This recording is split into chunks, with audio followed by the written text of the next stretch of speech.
nggih tadi dari tadi Ibu Gayatri sudah apakah perlu vaksin ketiga untuk COVID tadi sudah dijelaskan Pak Imron sudah.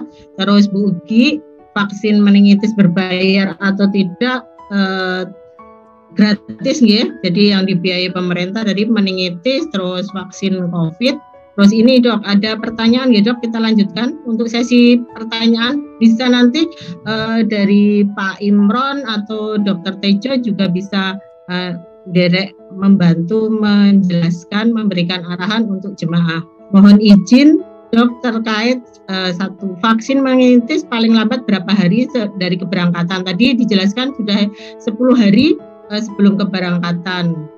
Terus yang syarat yang diutamakan untuk diberangkatkan haji di luar, urut pendaftaran atau umur tentunya nggih. Gimana Dok itu? Mungkin nanti Dr. Tejo itu bisa menjelaskan juga. Urut. Monggo Dr. Amir. Ya, baik. Ini saya sekalian baca soalnya itu ada yang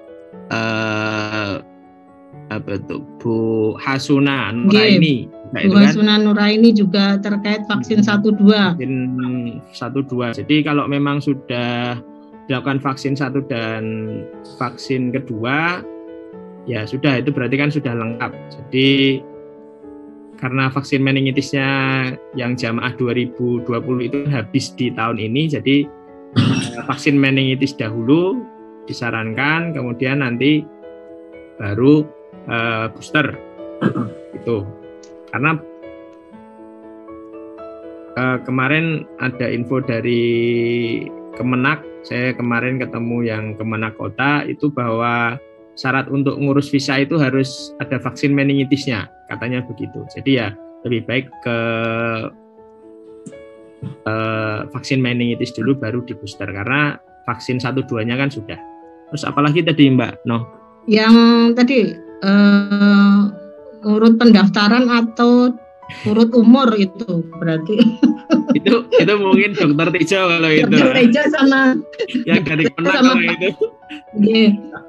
Yang sama Pak Imron masih bergabung ya, Pak Imron?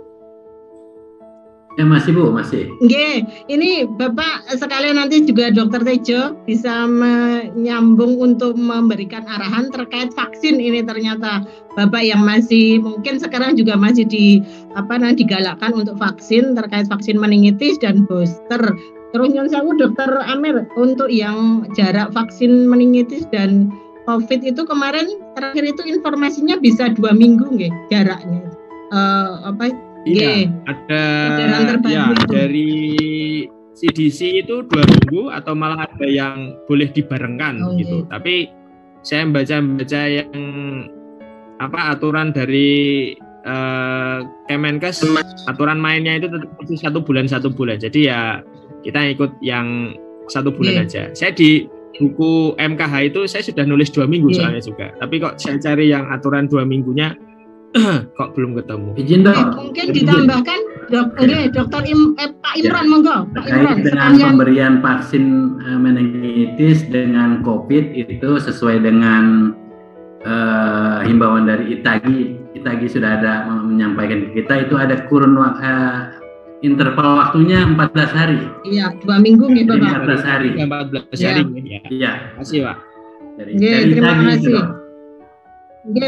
Ada lagi Bapak Imran yang perlu ditambahkan terkait vaksin itu, vaksin jarak booster tadi disampaikan meningitis, jarak booster ke meningitis minimum 2 minggu atau 14 hari. Terima kasih Pak Imran. Ya, Dokter Tejo bisa menambahkan terkait apa tadi urutan umur atau pendaftaran itu, Dokter Tejo? Jadi gini, halo, assalamualaikum. Iya, monggo. Waalaikumsalam. Kalau nanti berdasarkan umur atau apa itu jelas kita tetap masih menunggu keputusan dari Arab Saudi. Jadi seperti misalkan kemarin itu diputuskan 18 sampai 50 ya oke, nanti kita tinggal mengkafling yang umur segitu kita berangkatkan. Tapi ternyata nanti aturannya oh sampai umur 60 bisa ya, nanti kita pilah-pilah seperti itu. Jadi kita sampai saat ini kita kan belum tahu ini kotanya juga berapa, nanti kriteria yang diberangkatkan juga bagaimana. Ini kan kita Kemenang sama Kemenkes juga sama-sama belum tahu sebenarnya ini nanti kriterianya seperti apa gitu. Jadi yang jelas monggo Ibu Bapak siap saja seperti tadi yang disampaikan Dr. Amir, monggo nanti seperti yang Pak Imron juga, monggo nanti vaksinnya dilengkapi, kemudian kalau perlu ya yang pelengkap-pelengkap seperti influenza dan sebagainya itu silahkanlah kalau masih sempat. Yang jelas pada saatnya nanti dan kriteria Ibu Bapak itu masuk, insya Allah siap berangkat, gitu saja. Siap. Nggak usah pusing-pusing dulu lah.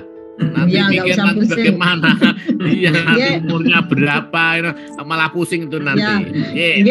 Nyon sewu Dokter Tejo, berarti terkait untuk yang vaksin, silakan saja ini melaksanakan vaksin kalau sudah ED ya, berarti siap-siap kalau sudah menjadi calon jemaah yang 2020 terutama itu.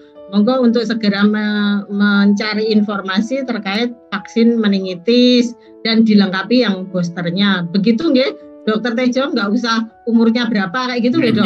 Nanti pokoknya lengkap. Ternyata nanti belum siap, ternyata harus berangkat kan malah jadi repot itu. Nanti malah jadi repot. Bapak Imron, pokoknya semua harus disiapkan, prepare semuanya, insya Allah. Jemaah haji tetap semangat, jadi sudah melakukan 2 kali vaksin COVID, 1 tambah booster, tambah sudah vaksin meningitis ulang karena sudah pada ED selama masa pandemi ini 2 tahun, jadi harus diulang lagi. Seperti itu. Ada lagi pertanyaan? Oh ini, Dok, mohon izin ini dari Ibu Siti Nur Ainun. Dok, izin bertanya, vaksin meningitis berapa lama fungsinya atau manfaatnya? Terima kasih. Monggo, Dok. Mbak Ibu. Tadi kayaknya di slide terakhir ada itu. Monggo, jadi tapi vaksin meningitis itu diberikan perlindungannya itu 2 tahun. Kalau yang disepakati itu 2 tahun, nanti divaksin lagi seperti itu. Kemudian ini ada dari Dr. Hanifah Arozi, ini jauh-jauh dari Kalimantan Tengah itu. Terima kasih infonya, Dok. Jadi vaksin Menifak itu juga halal gitu ya, yang dari MUI. Tadi saya cuma ngambil yang Menveo tadi. Berarti insya Allah semua halal, sudah dipersiapkan semuanya. Ya, ini saya juga dapat share edaran yang tentang vaksin itu tadi meningitis itu ED-nya masih Oktober 2022 dan Desember 2022, jadi masih lama. Insya Allah Jogja kan sebelum itu berangkatnya, kalau nunggu nanti jadi jamaah tunda lah. Insya Allah nggak divaksin meningitis. Ya, insya Allah Jogja seperti yang diinformasikan sudah mulai pembinaan, sudah mulai pemeriksaan pemeriksaan kesehatan juga kebugaran ternyata sudah dimulai. Terus yang meningitis kemarin sebelum itu kemarin sudah pernah juga ya, Dok, yang di Dinas Kesehatan itu dan mau dilaksanakan kembali. Jadi dulu pernah yang Dinas Kesehatan Provinsi itu menghabiskan vaksin yang mau segera ED di awal tahun ini, itu diambilkan ada sekitar 300-an kemarin. Itu yang tervaksin untuk kejamaah. Iya, kejamaah yang misalnya tahun 2019 beliaunya umroh, kemudian kan itu vaksinnya masih berlaku meningitisnya, jadi tahun 2020-nya nggak divaksin, jadi sudah ED duluan. Jadi ada beberapa jamaah yang sudah ED duluan terus malah divaksin pakai vaksin itu. Gitu kemarin ceritanya. Ya, dan yang selanjutnya yang mau dipersiapkan untuk yang meningitis untuk jamaah yang 2020 ini gitu. Ya, insya Allah sudah akan dimulai juga untuk dinas dari Dinas Kesehatan Provinsi DIY. Seperti itu. Mungkin ada lagi yang mau bertanya. Nyon sewu Dok, ini ternyata Pak Imron dari LOM juga ada yang hadir, dari banyak ini, dan tidak cuma dari jamaah, juga ada alumni, ada banyak. Mungkin ada yang mau bertanya langsung, mumpung ini banyak narasumber, silahkan bisa raise hand, membuka mic-nya.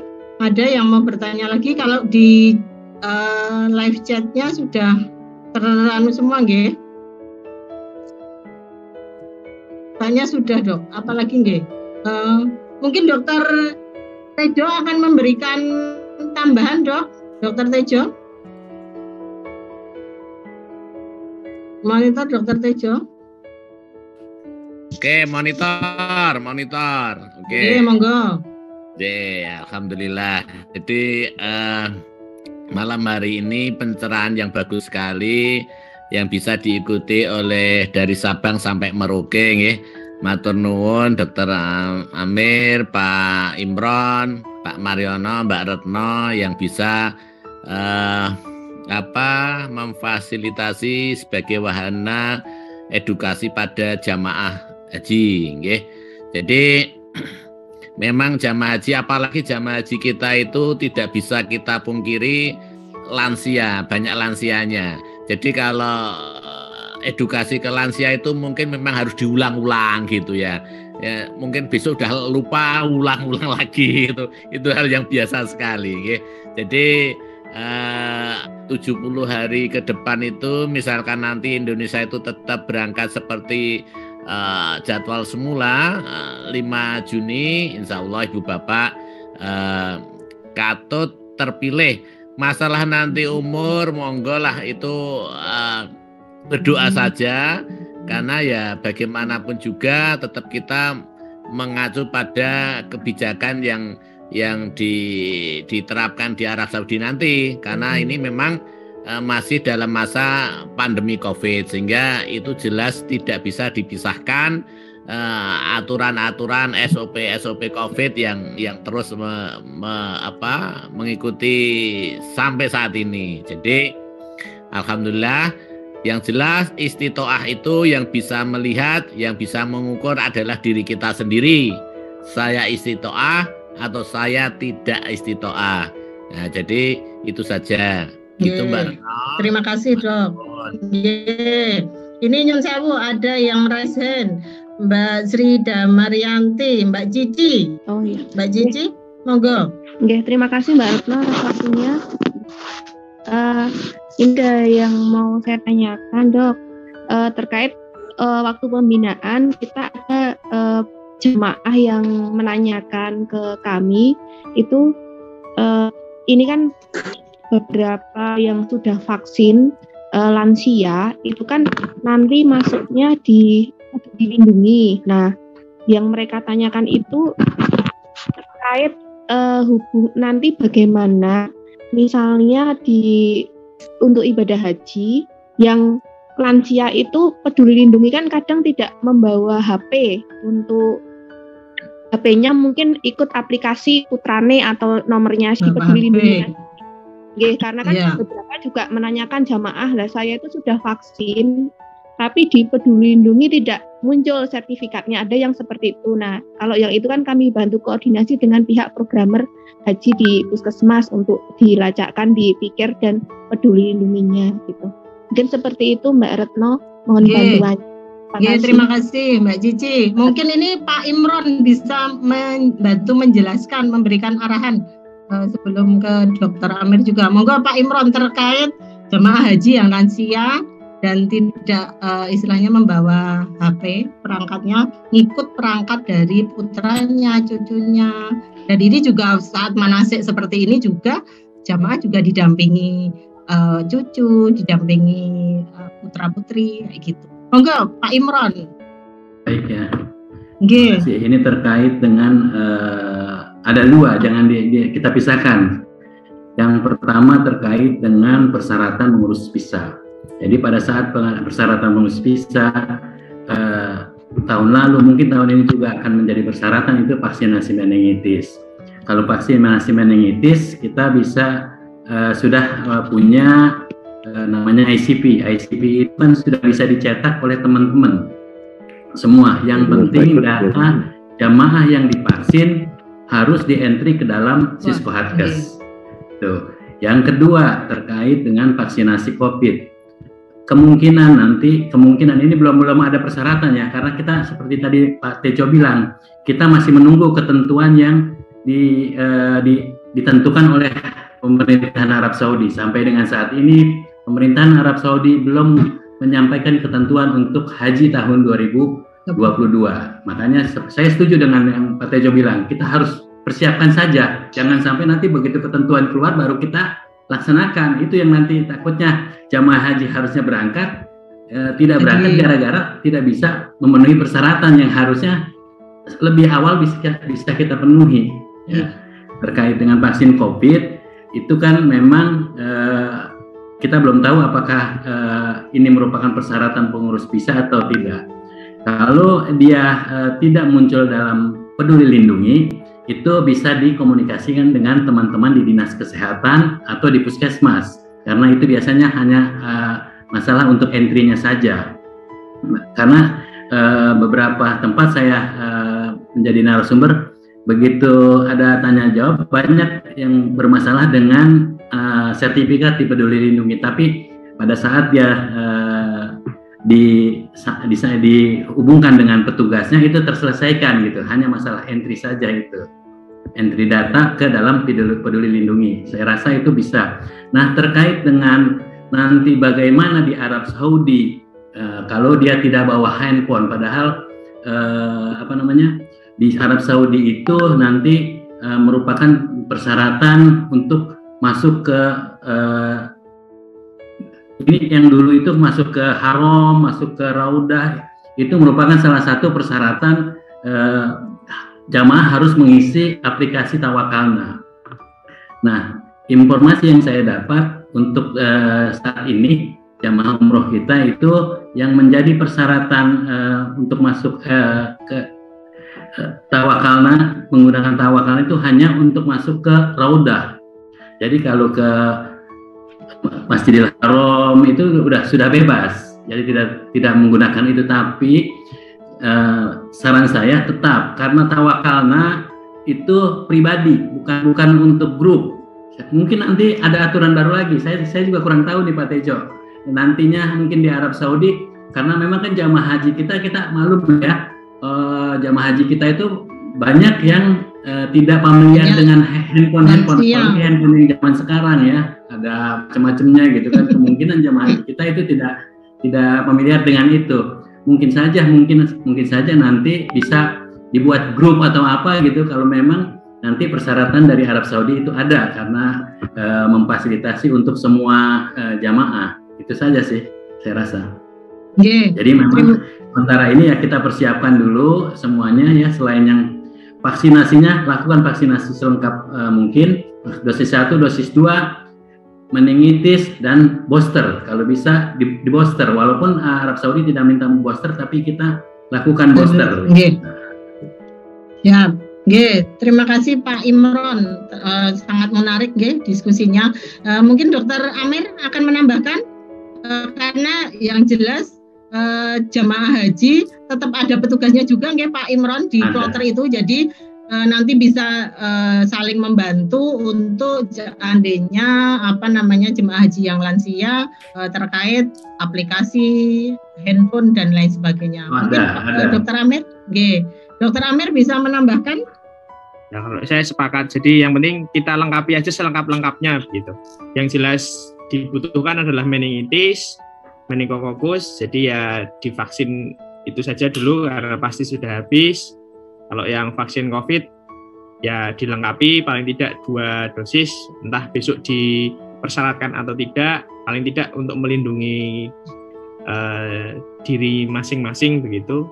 Nah, kalau masih bisa nanti ditambah misalnya kayak vaksin influenza atau vaksin pneumokokus, kalian dilengkapi begitu. Mungkin seperti itu Mbak Retno tambahan. Siap. Jadi insya Allah jemaah haji tidak perlu khawatir terkait nanti aplikasi, tapi yang jelas insya Allah dari petugas kesehatan, petugas kloternya baik dari kesehatan maupun dari Kemenak juga akan bersama dengan jemaah mulai dari pembinaan, pelayanan sampai perlindungan dari tanah air selama di tanah suci sampai kembali ke tanah air. Ini ternyata masih ada dari Pak Iksan. Pak Iksan, nggih. Nggih, monggo Dokter Tejo menambahkan yang mana? Monggo, Dok. Yang semakin tadi, malam semakin seru diskusinya ini. Ya, sebentar Mbak Retno. Jadi monggo, Dok. Pada setiap pembinaan jamaah haji itu selalu saya sampaikan seperti yang Dokter Amir tadi, semua dipersiapkan karena itu akan berpengaruh di sana. Apalagi di Undang-Undang Nomor 8 2019 itu disebutkan di sana bahwa pada undang-undang tersebut itu yang diharapkan adalah jamaah haji yang mandiri dan kuat, sehingga diharapkan jamaah haji itu nanti tidak tergantung pada petugas, tidak tergantung pada kelompoknya. Jadi di situ disebutkan diharapkan jamaah haji itu mandiri dan kuat. Jadi insya Allah kalau untuk daftar haji aja bisa, masa beli HP nggak bisa. Ya, jadi itu karena ya, kita juga nggak tahu nanti sudah sampai jauh-jauh ke Arab Saudi, ternyata seperti yang disampaikan Pak Imron tadi bahwa itu adalah personal gitu misalkan nanti ya. Jadi misalkan tiap orang harus by one nomor gitu, ya sudah harus dipersiapkan. Dan itu juga HP itu tidak melulu untuk tawakalna, jadi bisa mengecek dia keberadaannya di mana. Sampai pada saat 2019 kemarin ada jamaah yang tersesat, ternyata kita dimudahkan dengan dia itu Sherlock. Nah, jadi kita bisa jemput dia di mana begitu. Jadi mungkin itu yang perlu diedukasi pada jamaah haji. Jadi bukan HP itu bukan untuk sesimpel itu, tapi bisa untuk nanti kalau ibu bapak itu nyuwun sewu, mudah-mudahan enggak, misalkan tersesat karena kepengen jalan-jalan kemana, misalkan tersesat mau pulang kan nggak bisa, mau tanya juga bahasa Arabnya juga mungkin gimana itu kan, tinggal Sherlock nanti ke grupnya, nanti itu tinggal petugas nanti yang menjemput ke sana. Jadi itu, jadi mandiri dan kuat. Nah, Undang-Undang Nomor 8 2019 diharapkan jamaah haji itu mandiri dan kuat.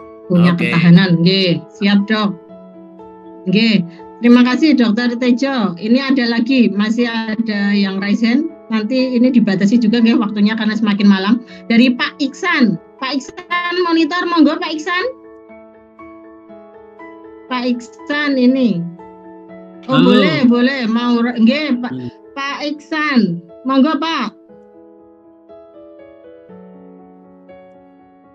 Bisa menyampaikan? Mungkin pertanyaannya yang di chat itu Mbak Retno ya. Ya betul, yang di chat itu. Oh ya. Nah, apa tadi? Aduh, sebentar. Ini itu nama yang di sertifikat peduli lindungi beda. Namanya beda, gimana itu Dokter Amir, mungkin gimana ini? Nama di sertifikat peduli lindungi beda sedikit dengan yang di paspor. Apakah berpengaruh? Biasanya beda banyak, karena kalau di paspor itu kan 3 kata. Padahal nama aslinya cuma 1 kata di KTP atau di peduli lindunginya. Itu nanti yang penting sudah dilakukan saja, maksudnya sudah vaksin lengkap, ininya begitu saja. Nanti biar dipikirkan sama Kemenak sama Kemenkes bagaimana mensinkronkan. Jadi nanti kayak mungkin ada surat keterangannya bahwa nama ini adalah ini sama dengan ini begitu loh. Dan nanti sudah nggak usah dipikirkan karena memang sampai sekarang kan belum ada kebijakannya tentang itu juga. Pak Imron bisa menambahkan yang terkait perbedaannya ya. Jadi terkait dengan perbedaan ini tidak masalah. Jamaah haji umroh sekarang pun yang berangkat di Peduli Lindungi itu namanya mungkin 1 kata, mungkin 2 kata, ya kan? Tapi dia begitu masuk ke Arab Saudi yang ditunjukkan kan sekarang kemarin ini sudah ada integrasi antara Peduli Lindungi dengan Sisko Patuh. Untuk apa namanya? Untuk sertifikatnya. Waktu kemarin di awal-awal kita memberangkatkan umroh itu dengan Sisko Patuh untuk supaya bisa dibaca di Arab Saudi, karena memang ke depan kita masih terus berusaha Peduli Lindungi dengan Tawakalna itu menjadi bisa saling membaca.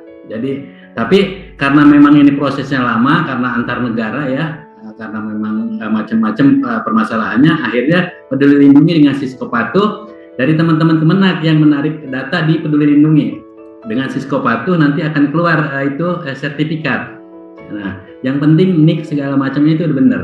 Makanya tadi udah persiapkan vaksinasi aja selengkap-lengkapnya. Ya itu nanti masalah itu nanti sudah ada yang mikirin. Ya. Sudah ada yang mikirin ya, Bapak. Ya. Ternyata ini ada yang raise hand lagi, Bapak ini sama ini semakin malam semakin seru ini. Dari Ibu Baik Ratna Ningsih, monggo silakan. Dari mana? Nggih. Makasih Mbak Retno. Ya, dari Lombok ini, Bapak Imron, Dr. Tejo, Dr. Amir dari Lombok Mandalika. Silakan. Izin bertanya, kan di Lombok itu sama seperti halnya yang tadi itu, banyak yang sepuh-sepuh niki Mbak Retno. Gitu. Mereka mampu memang beli HP-nya, tapi seperti ditanyain juga sama Pak Budi tadi yang dari NTB, untuk pengaplikasiannya itu yang bermasalah. Dan pengalaman 2019 juga kebetulan alumni TKHI juga 2019 kita sebagai petugas di sana itu bisa juga menjadi operator telepon seluler. Itu pokoknya komplit. Pengalaman pribadi ya, pengalaman pribadi. Terus sama ini untuk mengantisipasi itu tidak salah, kebetulan juga saya programmer haji di Puskesmas. Untuk tidak salah, dan pengalaman dari pas dosis 1, dosis 2 jamaah haji itu banyak yang tidak ada di Peduli Lindungi, dan ternyata setelah saya urut-urut ternyata ada yang belum di-entry, ada yang macam-macam, ada yang nomor HP-nya yang dipakai tidak aktif. Akhirnya saya koordinasi dengan petugas vaksinatornya itu untuk pakai nomor HP saya, dan akhirnya semua sertifikat itu masuk ke Peduli Lindungi saya. Saya takutnya nanti kan biarpun jadi calon petugas yang tertunda Mbak Retno sama bukan TKHI-nya tapi yang PPIH-nya. Takutnya nanti untuk Peduli Lindunginya itu pas saat pemeriksaan di di bandara atau di mana kan tidak bisa menunjukkan apakah tidak salah dan apakah bisa hanya dengan sertifikat yang yang dicetak kertas itu. Apakah itu bisa atau gimana Mbak Retno? Takutnya kami salah, soalnya di Lombok Timur itu ada beberapa puskesmas programmernya yang begitu juga. Takutnya tidak bisa, jamaah itu tidak bisa mengunduh itu sertifikat. Kan kalau pakai nomor programmernya semua bisa kita langsung koordinasi, ada apa-apa kalau sama vaksinatornya. Itu saja Mbak Retno. Makasih. Ya. Assalamualaikum warahmatullahi wabarakatuh. Waalaikumsalam warahmatullahi. Dari Lombok ini mungkin Pak Imron, Dr. Tejo dan Dr. Amir. Mungkin dimulai dari Pak Imron dulu terkait tadi yang sertifikat yang belum masuk di Peduli Lindungi dan masuk di HP-nya programmer, Bapak. Ya. Baik ya, terkait dengan sertifikat yang belum ada di Peduli Lindungi itu kan tadi sudah ada pemecahannya dari Ibu itu sama Saya lupa tadi namanya. Baik, Ratnaningsih. Bu Ratnaningsih itu bahwa dia belum salah atau belum di entry atau segala macam. Dipikirnya belum. Memang kayak gitu permasalahannya, atau salah nik, ya kan? Itu permasalahannya banyak kan di situ, ya. Lalu apakah bisa dengan sertifikat cetak yang untuk peduli COVID gitu kan? Jadi memang selama ini sertifikat yang digunakan itu by aplikasi. Jadi tidak bisa dicetak untuk itu, kecuali meningitis. Meningitis ya dicetak, harus dicetak meningitis. Nah kalau untuk COVID itu by aplikasi. Nah tadi saya baru tahu kalau ada Bu Ratnaningsih. Bu Ratna itu semua jamaah ininya dibantu sertifikatnya masuk ke beliau itu nanti itu kalau kayak gitu ya. Padahal itu kan harusnya nomor pribadi jamaah masing-masing. Mungkin itu bisa nanti kita jadi bahan diskusi juga nanti di kami. Apakah hal itu bisa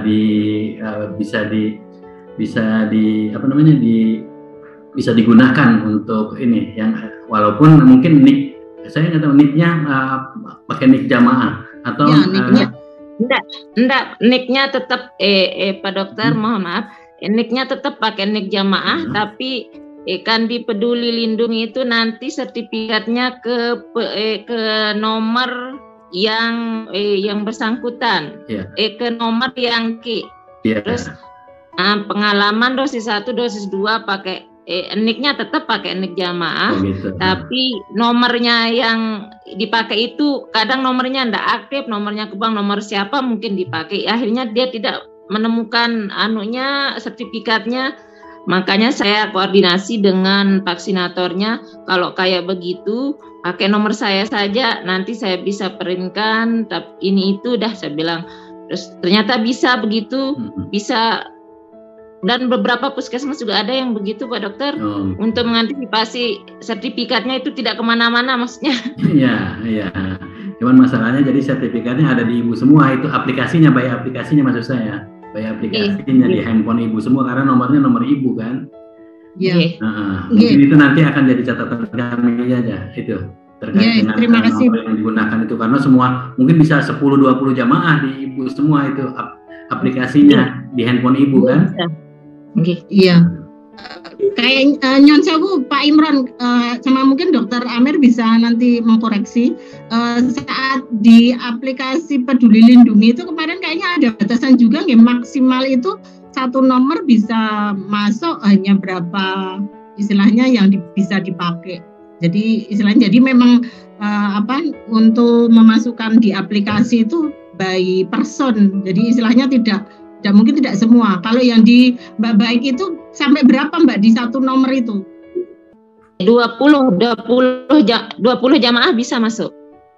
20 jamaah bisa masuk. Nah itu. Nah itu mungkin menjadi catatan nggih Pak Imron nanti gimana nggih dari Lombok. Tapi memang apa yang kita tarik kayak kemarin Sisko Pak Hatu bukan berdasarkan nomor HP, tapi berdasarkan nik ya. Berdasarkan nik yang ditarik, yang jamaah umroh yang berangkat itu bukan berdasarkan nomor HP, tapi niknya yang ditarik dari Peduli Lindungi bahwa dia sudah divaksin atau belum ya. Iya. Siap Pak Imron. Makasih. Mungkin terima kasih Mbak Baik. Dokter Amir ada menambahkan? Ini ternyata sudah mau jam 10, nanti kita tutup jam 10 ini. Udah bener. Jadi memang satu nomor bisa banyak sekali sekarang. Jadi sekarang, dulu itu soalnya maksimal saya ngisikan cuma dapatnya ibu aja. Iya. Jadi mau tetangga sekarang dimasukkan bisa. Gitu dong, nggih. Alhamdulillah ini materi menarik terkait penyakit menular yang memang istilahnya berkaitan juga dengan vaksin, dan sekarang masih istilahnya pelaksanaan vaksin dosis lengkap dan dosis untuk boosternya nggih. Jadi jemaah juga antusias sekali. Bu Retno, mungkin saya saran aja tadi yang terkait dengan satu nomor HP bisa ini mungkin ke depan lebih, kalau memang yang sebaiknya ya itu jangan di fasilitas seperti itu, takutnya nanti ada masalah, takutnya gitu kan. Masalah nantinya gitu. Jadi menjadi mungkin catatan. kita sarankan juga mungkin pakai handphone anaknya atau saudaranya, kalau sewaktu-waktu memang harus dipakai, dia bisa pinjem bawa itu ke Arab Saudi handphonenya gitu. Istilahnya kalau istilahnya keluarga inti Bapak. Jadi istilahnya baik dari putranya maupun cucu seperti itu. Jadi istilahnya keluarga inti dari HP yang digunakan untuk aplikasi Peduli Lindungi. Betul. Kalau nanti itu merupakan syarat individual, dia udah tinggal minjem. Tapi kan kalau ngumpul di satu HP bingung nanti. Oh, ini dari apa? Ini sebentar nih ada yang di chat lagi nih, Nyun Sewu. Ini masih nanti tak batasi sampai jam 10 nggih. Jika sudah punya Peduli Lindungi bisa klaim sertifikat masing-masing karena sertifikat vaksin terdaftar by name nggih, sama seperti tadi yang disampaikan. Sertifikatnya itu memang per by name, tapi memang ternyata kan apa namanya bisa masuk ke banyak ke satu nomor itu bisa dimasukkan. Tapi tadi yang arahan dari Pak Imron, sebisa mungkin menggunakan nomor HP dari keluarga inti. Jadi istilahnya umpamanya neneknya yang mau divaksin, monggo menggunakan nomor HP-nya putranya atau cucunya, keluarga inti yang terdekat seperti itu. Ini alhamdulillah sudah jam 10 kurang sebentar. Nih ada saya melengkapi 4 menit. Siap monggo. Nyun sewu Mbak Retno. Jarak Indonesia ke sana itu jauh gitu ya. Jadi kalau bisa itu jangan very close, nyerempet bahaya gitu loh. Jadi kita masih punya waktu 70 hari. Monggo lah yang sertifikatnya belum beres masih punya waktu untuk dibereskan. Kemudian buat yang Nyun Sewu yang belum punya HP mungkin bisa dipenuhi lah HP-nya. Karena nanti di sana itu kan aktivasinya kan di sana. Kemudian nanti menerima kode aktivasi, ya. Nanti kalau satu HP untuk 20 kode itu kan bingung itu ya, nanti mumet itu nanti. Saya yakin itu mumet nanti. Nah, makanya apalagi di sana itu kita sudah tahu karakter petugas-petugas saraf itu kan keras-keras gitu ya. Simbah-simbah nanti digetak ya malah wedi, malah bingung malah. Petugasnya bingung itu nanti. Jadi monggo kita siapkan lah. Jangan memudahkan nanti enggak apa-apa itu nanti akan repot sendiri. Jadi kalau masih bisa disiapkan, silahkan disiapkan mulai dari sekarang gitu nggih. Jadi itu akan lebih safety Mbak. Siap Gitulah. Dokter Tejo. Ini Nyun Sewu, ini kebetulan ada dari KKP Mbak Dian. Mbak Dian mana Mbak Dian? Dari KKP mungkin bisa melengkapi. Mbak Dian, monitor Mbak Dian. Monggo silakan. Pak Imron ini dari KKP Mbak Dian, KKP Yogyakarta. Mbak Dian mungkin monggo melengkapi dari terkait apa tadi vaksin dan lain sebagainya. Monggo Mbak Dian. Izin menambahkan. Assalamualaikum warahmatullahi wabarakatuh. Waalaikumsalam warahmatullahi wabarakatuh. Kebetulan kami di bandara kan sering ketemu kalau yang sekarang terkait EHAC Peduli Lindungi. Untuk jemaah disarankan mulai sekarang silahkan dicek sertifikat vaksinnya masing-masing itu sudah ada atau belum, karena tidak sedikit dari pelaku perjalanan itu vaksin sudah lama tapi ternyata belum muncul karena memang belum diinput oleh tempat vaksinnya. Terus bisa juga dicek ada pelaku perjalanan yang sudah vaksin kedua tapi ternyata yang terinput baru sekali. Jadi mulai sekarang silahkan dicek biar nantinya kalau sudah dekat dengan waktu berangkat tidak bermasalah. Terus untuk nama di Peduli Lindungi yang didaftarkan itu silahkan dicek disamakan dengan nama yang tercantum di sertifikat vaksinnya. Karena sering ada kendala kalau isi EHAC karena kebetulan ada isi EHAC internasional, kurang tahu besok ketika haji diterapkan atau enggak untuk kepulangan isi EHAC enggak. Tapi misalnya isi EHAC bisa untuk dicek juga ketika daftar di Peduli Lindungi disamakan dengan yang di sertifikat vaksinnya. Karena kalau yang di sertifikat vaksin itu agak susah kalau misalnya salah mau digantinya sih. Tapi biasanya ada yang nama ditambahi dengan gelar seperti itu bisa jadi kendala untuk pengisian. Terus untuk sertifikat vaksin yang belum dapat SMS atau belum dapat WA, itu mungkin bisa minta untuk dicek di pikernya atau dicetakkan di tempat vaksinnya lewat aplikasi piker. Kalau sudah terinput otomatis ada muncul sertifikat resmi yang di piker, karena banyak sekali sertifikat yang tertulis itu yang dipalsukan juga. Sampun Mbak Retno. Assalamualaikum. Waalaikumsalam warahmatullahi wabarakatuh.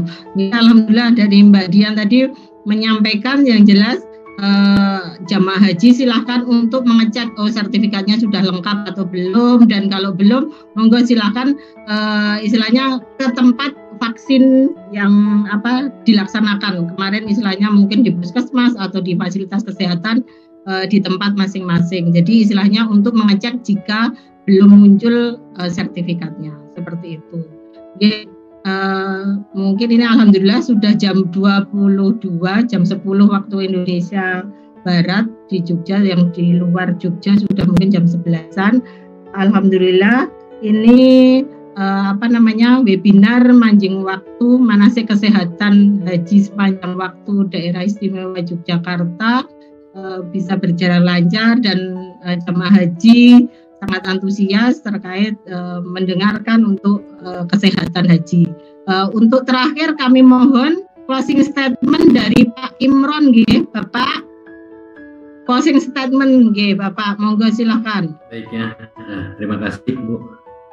Sebelumnya juga terima kasih buat Pak Tejo, Pak Amir, dan teman-teman dari DPP, FPKH, terus yang di Jogja juga ya, dan juga kepada jamaah seperti yang tadi Pak Tejo bilang, kita harus persiapkan segala sesuatunya lebih awal lebih baik. Jadi begitu nanti ada pengumuman dari pemerintahan Arab Saudi, kita sudah siap. Jadi kita dari pemerintah sudah berusaha menyiapkan segala sesuatunya seawal mungkin. Contohnya vaksin yang kita siapkan juga tidak usah diragukan lagi terkait dengan halal haram, karena memang salah satu spesifikasi atau persyaratan pada saat kita mengajukan vaksin itu harus halal. Jadi sudah ada sertifikat halal dari MUI yang vaksin yang kita siapkan untuk jamaah haji kita ya. Jadi itu mungkin yang perlu kita lakukan, yaitu persiapan seawal mungkin bagi jamaah haji, dan kami mohon bantuan kepada seluruh teman-teman petugas untuk mendorong hal tersebut pada jamaah haji. Terima kasih Bu. Terima kasih sekali Pak Imron atas closing statement-nya, dan alhamdulillah webinar manasik kesehatan haji sepanjang waktu bisa berjalan dengan lancar. Tadi insya Allah menambah berkah, menambah istilahnya pemahaman terkait kesehatan dan mempersiapkan jemaah untuk selalu sehat dan bahagia di masa tunggu keberangkatan ibadah haji. Insya Allah haji sehat, haji mabrur, mandiri dan kuat tadi dan tentunya senang insya Allah. Kami juga mengaturkan banyak terima kasih kepada Puskes Haji lewat Pak Imron, disampaikan salam kepada Pak Kapus Haji yang berkenan karena kemarin kesibukannya berhalangan untuk bisa bergabung. Insya Allah di lain kesempatan kami bisa bersama beliaunya walaupun dalam Zoom. Terima kasih kepada Dr. Tejo dari Kemenag DIY, terima kasih atas arahannya, dan terima kasih kepada tim dari Kemenag yang selalu bersinergi di DIY ini, termasuk dari forum alumninya, dan terima kasih juga kepada Dr. Amir atas materinya dan istilahnya diskusinya, dan terutama dari teman-teman PPKI DIY yang telah mensupport kegiatan dan DPP FPKI yang mensupport kegiatan mancing waktu ini. Mohon maaf dari saya apabila banyak kekurangan dalam memandu acara pada malam hari ini, dan marilah pada malam hari ini acara kita tutup bersama dengan bacaan Hamdalah bersama. Alhamdulillah.